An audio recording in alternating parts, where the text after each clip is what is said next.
পৃথিবীতে মুসলিমরা সংখ্যায় অনেক, কিন্তু প্রভাবের দিক থেকে মুসলিমরা অনেক বেশি দুর্বল। এর কারণ কি? আসলে ইসলামের প্রভাব সবচেয়ে সুদূর প্রসারী। আজকের বিশ্বে এখনো মুসলিমরা যারা নিজেদের আইডেন্টিটি বহন করছে, এতে প্রমাণিত হয় সারা পৃথিবীতে সবচেয়ে প্রভাবশালী দিন হচ্ছে, রিলিজিয়ন হচ্ছে ইসলাম। ইসলাম মানুষকে অন্য যে কোনো ধর্মের চাইতে অনেক বেশি প্রভাবিত করে, তার জীবনধারাকে, তার চিন্তা চেতনাকে, তার ইমান আকিদাকে, তার বিহেভিয়ারকে অনেক বেশি প্রভাবিত করে। এর সবচেয়ে বড় প্রমাণ হচ্ছে, আপনি দেখুন ইউরোপ আমেরিকার বিভিন্ন জায়গায় গির্জাগুলো শূন্য হয়ে গেছে।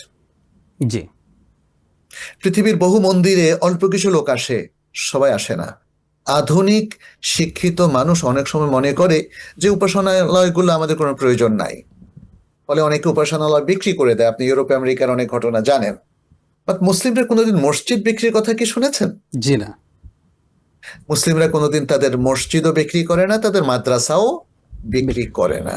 কারণ মুসলিমদের মধ্যে সবচেয়ে জ্ঞানী গুণী যিনি ইসলামকে লালন করেন তার চিন্তা চেতনায়, তার আকিদা বিশ্বাসে, তিনি কিন্তু ইসলাম থেকে কখনো বিচ্ছিন্ন হন না। হ্যাঁ, হতে পারে তার অনেক ত্রুটি আছে, এতে বোঝা যায় যে ইসলাম সবচেয়ে বেশি প্রভাবশালী।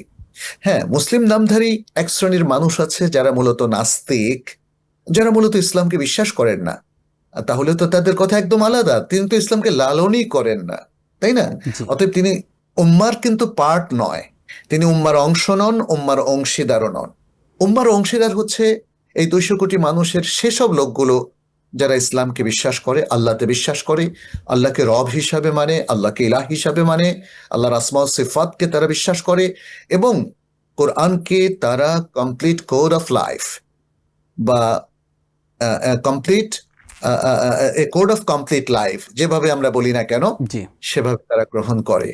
ব্যক্তিগত জীবনে অনেকেই বিভিন্ন ত্রুটির মুখোমুখি হন, চ্যালেঞ্জের মুখোমুখি হন, অনেক আমল হয়তো করতে পারেন না, বাট তিনি ফিল করেন যে আই এম ডুইং মিস্টেক, এটা আমার ভুল হচ্ছে, এবং তারা তওবা করেন।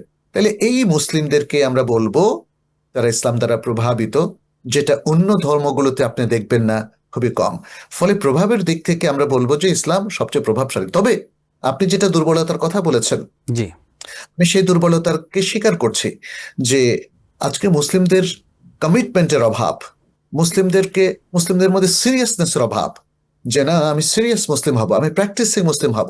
আজকে মুসলিমদের মধ্যে আমরা প্র্যাকটিসিং নন প্র্যাকটিসিং দেখি, যেটা খুবই দুঃখজনক।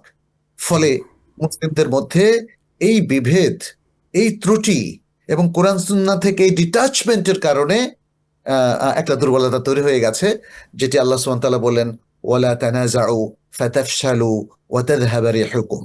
ফলে তাদের মধ্যে কিছু ব্যর্থতার লক্ষণীয়, তাদের মধ্যে কুওয়াতের দুর্বলতা, অর্থাৎ তাদের শক্তিমত্তার মধ্যে একটা ভারসাম্যহীনতা সৃষ্টি হয়েছে। নিজেদের ঝগড়াঝাটির কারণে তারা অনেক শক্তি ক্ষয় করছে, এবং এর ফলে তারা পৃথিবীর নেতৃত্ব হারিয়েছে। Ad-Din Television, a complete way of life.